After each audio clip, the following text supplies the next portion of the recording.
Hi guys, welcome to Irish Footy Vlogs. Welcome back to the First Division show. We're going to review the games on Friday and look ahead to the games upcoming. Keith, what's the crack, you well? How's it going, Keith? What's up? As well as you can be, I suppose. By the way, guys, look, I'm sporting the St. Patrick's Leg retro shirt. I actually love this. I got it this morning. Do you not like it? I know, I do. I think it's great. I love it, but if anyone's actually interested, check out LOI Retro. I think they're definitely on Instagram. I think they're on Twitter as well, and they do retro shirts. So give them a shout, and you might be able to get a jersey off them. So I'm not sure if there's any Bray jerseys, Keith, but if you ask them about jerseys, to be fair, it's likely to look into it, even if they actually haven't got them at the moment. So check them out, guys. Happy enough with this one, I have to say. It's good. Brings me back to my youth as well, Keith. We'll move. Speaking about youth, actually, Bray Wanderers won, Cork City 3, and Darragh Lynch was on the score sheet again for Bray Wanderers. And I suppose Darragh Lynch is probably the bright spark of Bray at the moment, isn't he, Keith? There's not much, I suppose, good to talk about Bray, but Lynch is certainly doing his best to show a bit of hope for Bray, isn't he? Yeah, he's the beacon this season, really.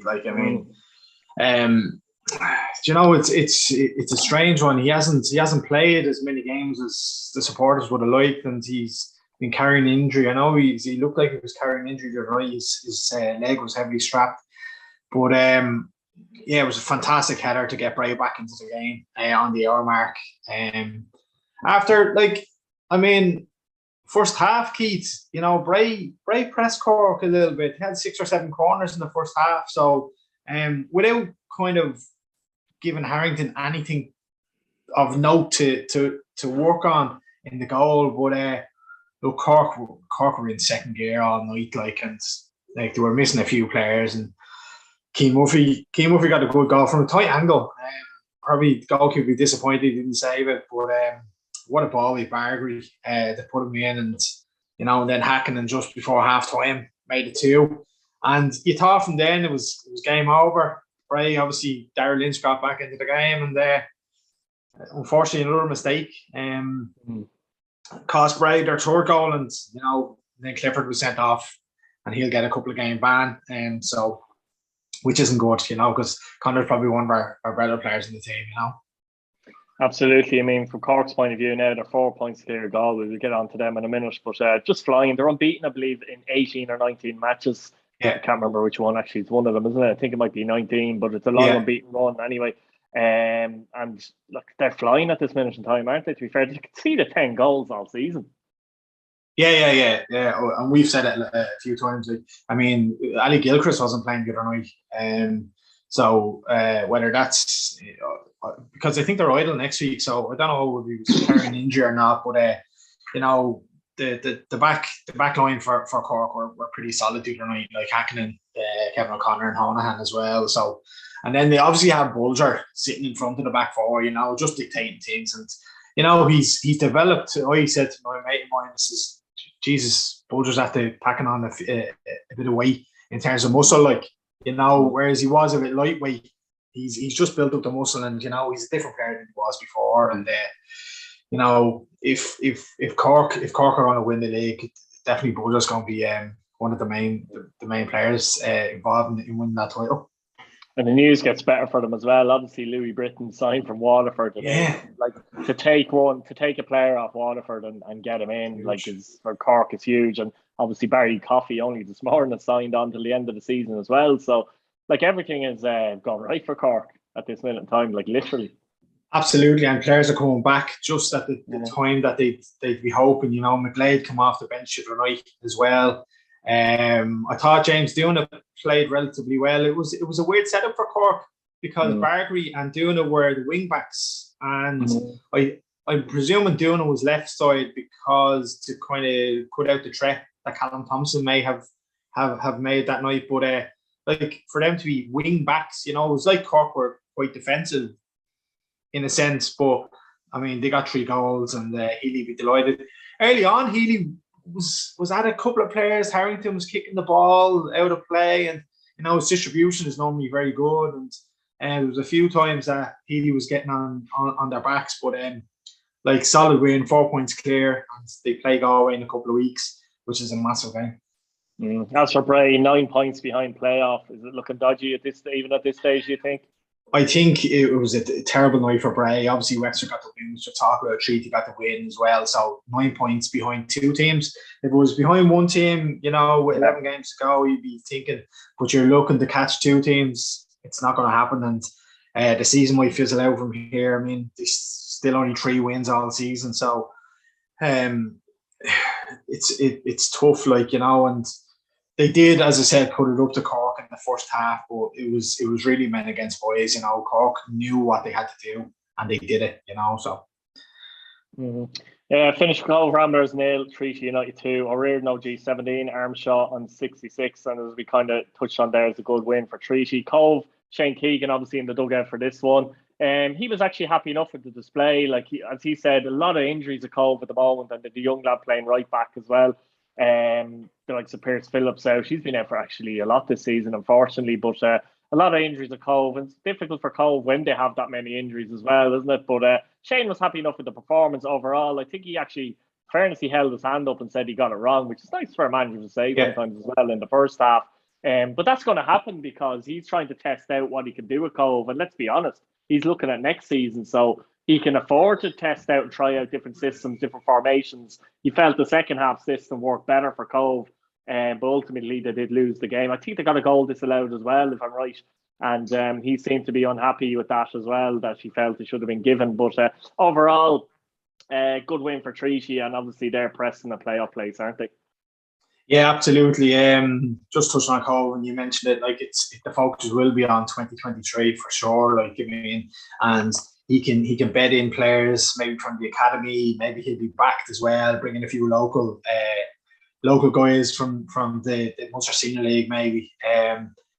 Treaty on the other hand, 27 points. They're level on points with Wexford now. Just goal difference is separating them. And Willie Armshaw, I've spoken about him a few times. He seems to be a bit of a super sub coming off the bench. I mean, he was literally just off the bench for Treaty, and it's 2-0. So, speaking to a Treaty fan, I said, why doesn't he start? He just doesn't have the to get through 90 minutes. So that's why he's more coming off the bench. And he has a bit of pace about him, and little small lad, reminds me a bit of Wesley Houlihan with height and stuff. But Tommy Barrett would be delighted as Cobh's a tough place to go. To get 3 points and to stay further clear of Bray, but while also in touch distance of Wexford, was crucial. Yeah, absolutely. Finished Wexford 3, Athlone 1, Dobbs 39, Habin with an equaliser 72, Davis penalty 84, and Corcoran in the last minute.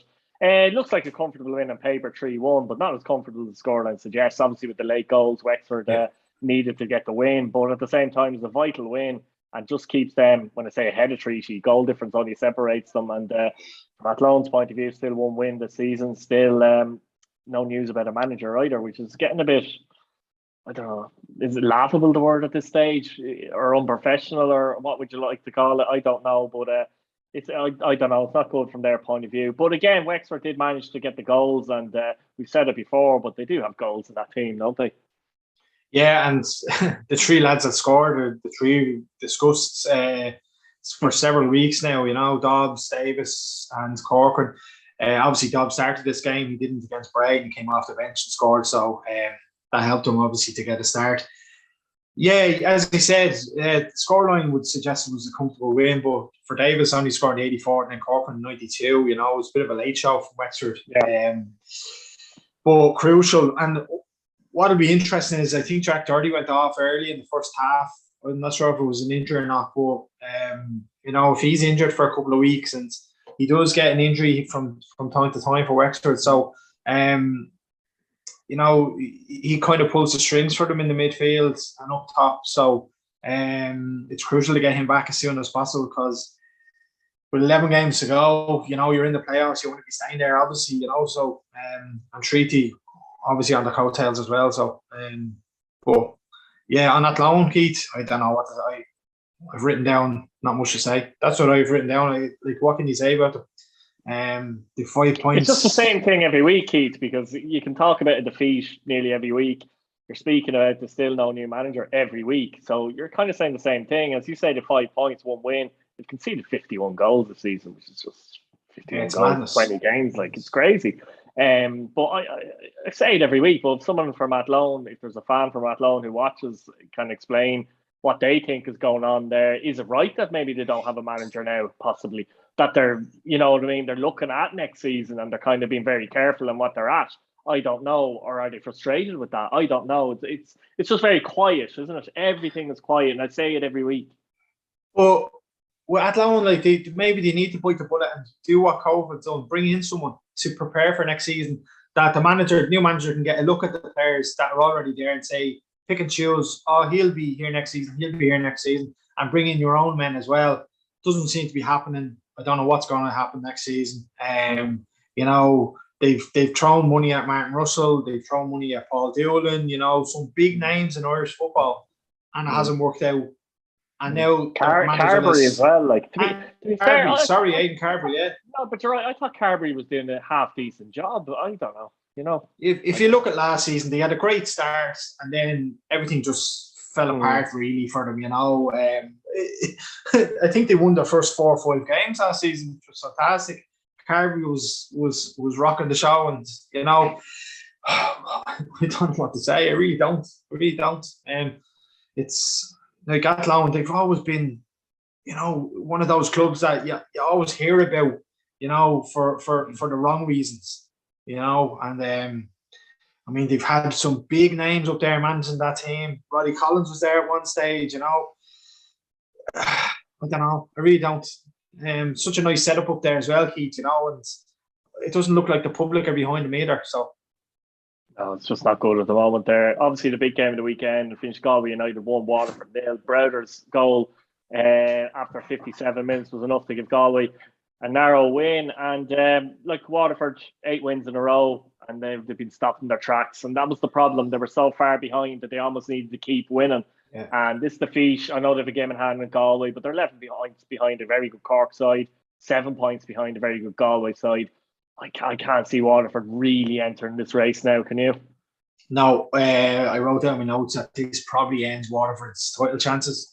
And because they were doing so well with the 8 in a row that they won and stuff, they did have a glimmer of hope, but this really ends it, you know. Like you'd have to be going up there to get at least a draw and to keep yourself within small touching distance, but Cork are too far ahead. You know, I'm looking at the league table, and Waterford are 5 ahead of Longford now. So, you know, they'd be looking, I know they've a game in hand, but, you know, they'd be looking to stay ahead of them, but they're probably going to finish third. It's going to be between Galway and Cork. Massive win for Galway, and it was needed. You know, if it's funny, if Galway hadn't won, the league title was destined for Turner's Cross, without a shadow of a doubt, you know. But they got the win, and we discussed about Killian Browder a few weeks ago. He's been chipping in with goals, and he got the winner again the other night. So Caulfield will be absolutely delighted. He'll be absolutely delighted, you know. And, big game coming up for them in a few weeks down in Turner's Cross, and you know, we'll discuss it in a couple of weeks, but I think they need to win that game. Yeah, I think from Waterford's point of view as well, we spoke about Britain, but from their point of view, it was a massive blow to actually lose. I thought he was going to go back to England personally, but when it was announced he moved to Cork, I went, oh, that's a big blow for Waterford. Bad enough that you're losing him, but then to go to Cork, massive blow, wasn't it? Yeah, you'd wonder what's going on there, Keith. Obviously, he was happy with Waterford. You know, he was chipping in. I think he has 10 goals this season. So, for them to lose someone that's at the front of the triangle almost with Patterson and off the wing, you know, and it's mad. It's a bit mad. Like, he probably completes Cork now. He probably completes that Cork team. Up top, you know, we were discussing that they didn't really have an out-and-out striker. Now they do, and it's a big blow for Waterford. It really is, and you know, maybe that's going to turn the tide against Waterford, you know. Or will they bring in someone else to replace him? I don't know. I'm sure they will, but the question is, will they bring someone in as well that'll do as well, basically? And I do think Britain will do at least okay at Cork. But from Galway's point of view, in fairness, they've strengthened, excuse me, by bringing back Mark Russell from Scotland. He was obviously a Finn Harps and actually quite a decent player, Finn Harps. So that's a big signing for me. And they've also brought in from Bohemians, who has experience in the Premier Division. So at the very least, it strengthens their squad as well. And it just shows, like with Cork and Galway, and even Waterford to an extent, but particularly Cork and Galway, they look like even now they've got Premier Division quality teams as we speak right now. Like, you know, it's crazy, really, isn't it? Yeah, I think whatever team ends up in the playoff, I think they'll beat the second bottom from the Premier. Like, I mean, whether it's Drogheda or Finn Harps, I don't think UCD are going to get there, but very, very strong teams. And I think, I'm not sure what pressure Caulfield's under. You know, maybe these two signings obviously gives the squad a boost. You know, two newbies coming in. Does Caulfield have to go up this season to keep his job, to retain his job? I'm not sure. I actually think that'd be harsh, Keith, because it's not as if like they're flying. They're doing brilliantly. Their form is actually tight to win a form. The problem is there's another club doing the same thing. Cork. So I think there has to be an element of maybe cop on there, doesn't there? If they were second, let's say, like last year with Shelburne, and they were well adrift really and never really in contention, maybe. But if just say hypothetically they do finish in the playoffs and they go out, because there's a cup competition at the end of the day, I think it'd be very harsh to lose the job. And also you'd look at it and say, okay, who did they get in now? That's the other question. So see, the only thing is that the board have backed Caulfield this season, like with a couple of players that come in from foreign, and they obviously full time, and you're right, Cork are Cork, you know, they're doing what they're doing, you know, and it's just the way it is, isn't it? I'd say Caulfield's kicking himself to wonder, like, Jesus Christ, it was Shelburne last season, it's Cork this season, you know, what do I have to do to, you know? And as you said, Galway, it is title winning form, you know, but it's, you know, it's just the way it is at the moment. And but as I said, I think if Galway do end up in the playoff, they'll be stronger than they were in the playoff last season. They have that squad. Stephen Walsh is obviously scoring goals to them, you know, and those guys that came in from foreign, like Demas and the likes. I think they'll win the playoff, but like Galway fans are probably kicking me. Like, it's far from over, and big game in Turner's Cross next week. Yeah, absolutely. We get on to Friday's fixtures. Athlone Town taking on Bray, and you'd probably say these two clubs outside of Cobh are probably on their feet a little bit, aren't they? At the moment, they're just, we've spoken about them before, but in terms of the game, obviously Clifford will be missing, won't he? So you'd still fancy Bray to nick it. I know you're probably thinking, oh my God, this would be typical if we lost Athlone, but you fancy Bray to pinch this. They have to win this if they've any chance, actually. At this stage now of reaching the playoff, they have to win this game, don't they? It's as simple as that. The last time we discussed this game, Athlone hadn't picked up a point, and we were saying, Bray are going to go up there and win, and obviously Athlone picked up a draw, you know. And again, as he said, it'd be typical Bray just to go up there and Athlone to pick something up after the form they've been in, although Bray are in terrible form as well. So, like, the form suggests, I don't know what the form suggests, because both teams are not doing anything really, you know. Well, Bray have only won 3 games this season in totality. It's Bray picked up 4 points against Athlone this season. The home win was quite comfortable, 3-0 win. I don't know, like, I want to say Bray win. I think Bray might nick it, just nick it, you know. But we're struggling still. Curtis Bourne was back the other night, and he set up the goal for Darrell Lynch, so that's huge for Bray. In terms of Bray, it was only said last night on the local radio that there's a couple of managerial changes or coaching changes in the background. The club haven't released anything, but it was evident that Colin O'Neill wasn't there, nor was Eddie Gormley, I don't think. Apparently, both of them are on holidays, which is a bit of a weird one. But I don't know what's going on. I would have thought the club would come out and say, listen, such and such is taking a step back or whatever. But it wasn't said what the managerial or the coaching changes were. It just says they've changed it up. So, you know, Devo was on the line the other night for the full 90 minutes. He hadn't done that all season, you know, in and out maybe. But yeah, it was a weird statement just to come out with that, and for the club not to release any information officially, you know. Yeah, it's just if they are part of the coaching team still, it is strange to be on holidays during the season, if you get me, like, you know. It's a strange one. But anyway, Bray to nick it for me, I think, just about, though. 2-1. I was going to say 2-1 as well to Bray. Yeah. Moving on to Galway and Cobh, and we spoke about Cobh and how they've a lot of injuries, and obviously Shane Keegan is experiment, and let's be honest about it. And yeah, I think he's right to do so. You have to fancy Galway to back up their win against Waterford here, surely. Yeah, I think Galway are too strong, especially at home. Like, you know, I think it'd be a comfortable win. And with Shane trying to put his feet under the table, you know, it's still a kind of a trial period for a lot of those players. So if Galway were to throw anything away here, it'd be obviously a devastating blow for them, particularly with Cork. You know, Galway get a win here. They're 1 point behind Cork.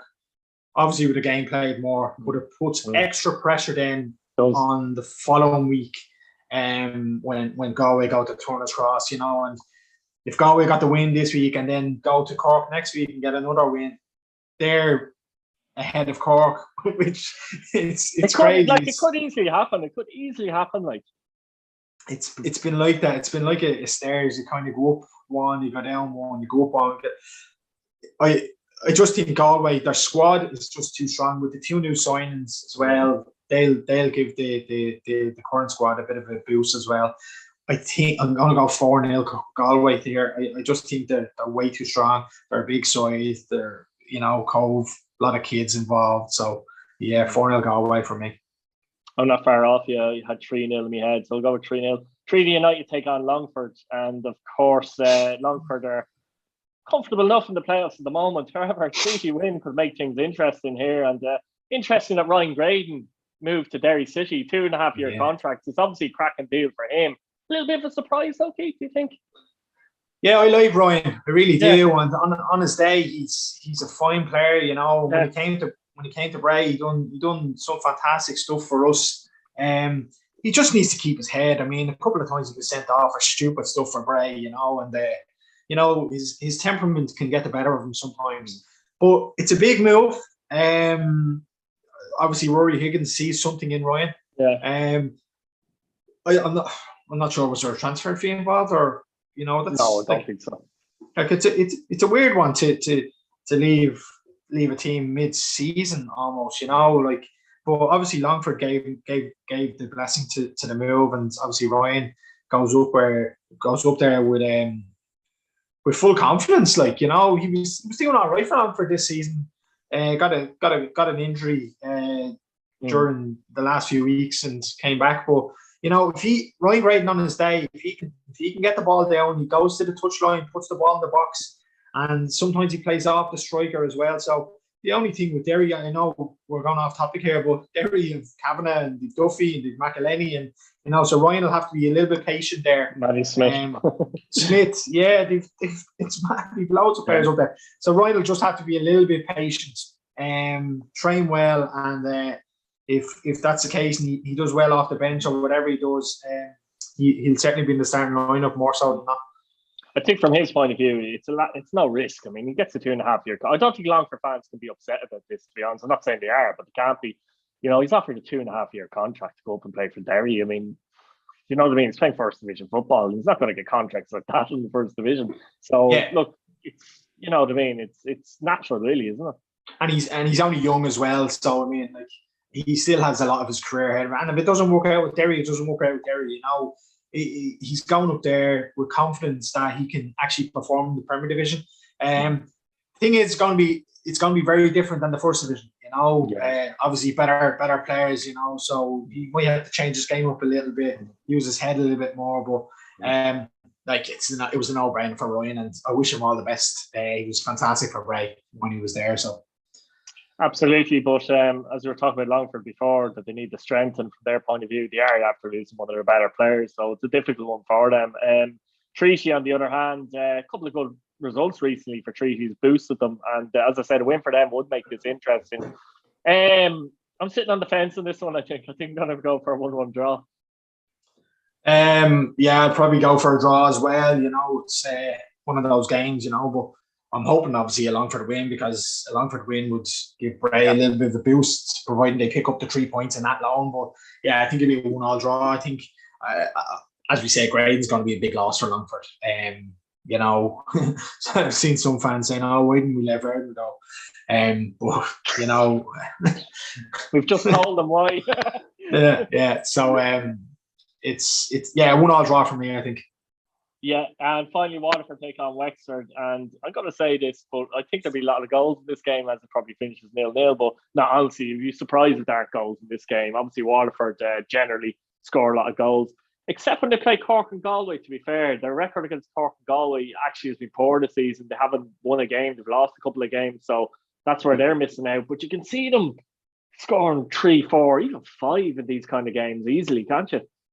That's funny you say that. That could be the difference as well. You know, why they're not actually closer to Cork or Galway, that they haven't picked up anything really from those games. Whereas Galway have won in Turner's Cross, Cork have won in MDC, so it kind of cancels each other out. So, I think there'll be goals here because earlier on this season, remember we discussed Wexford went down there and were very unlucky, not to pick up anything better than they did.